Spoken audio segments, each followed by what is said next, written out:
Il y a d'autres outils qui nous permettent de se connecter à un serveur MySQL. Vous avez vu l'an dernier PHP-MyAdmin qui est un outil écrit en PHP.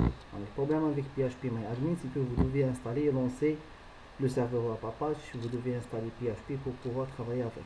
Mais il y a un autre outil qui nous permet de travailler facilement avec MySQL qui est MySQL Workbench. Alors MySQL Workbench, c'est une interface graphique, c'est une application desktop qui nous permet de se connecter à un serveur donné, MySQL bien sûr.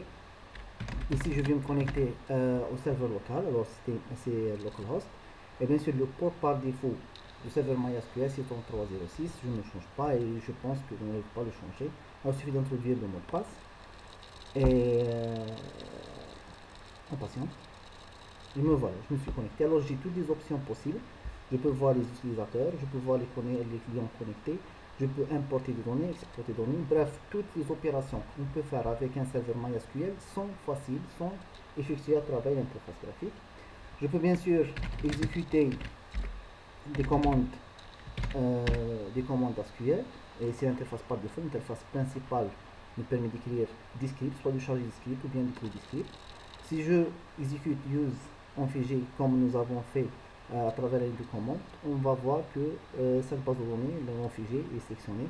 J'ai la liste de toutes les bases de données, bien sûr, elle est visible. Il suffit de double-cliquer pour sélectionner une base de données. Et par la suite, je vais pouvoir exécuter les commandes SQL avec correction. Alors, c'est plus facile à utiliser, c'est plus visible. Alors, j'exécute, j'ai le même résultat. Je peux l'afficher sous forme d'un tableau, je peux changer l'affichage pour modifier les informations, etc. Alors, c'est MySQL Workbench.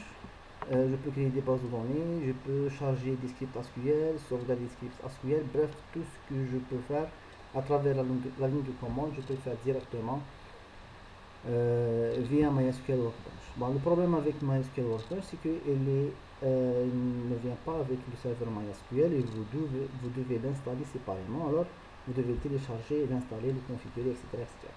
Bon, si c'est un travail supplémentaire que je ne vais pas traiter, c'est pour ça, pour la suite du cours, je vais me limiter tout simplement à travailler avec la ligne de commande ou bien l'outil client natif par défaut de MySQL.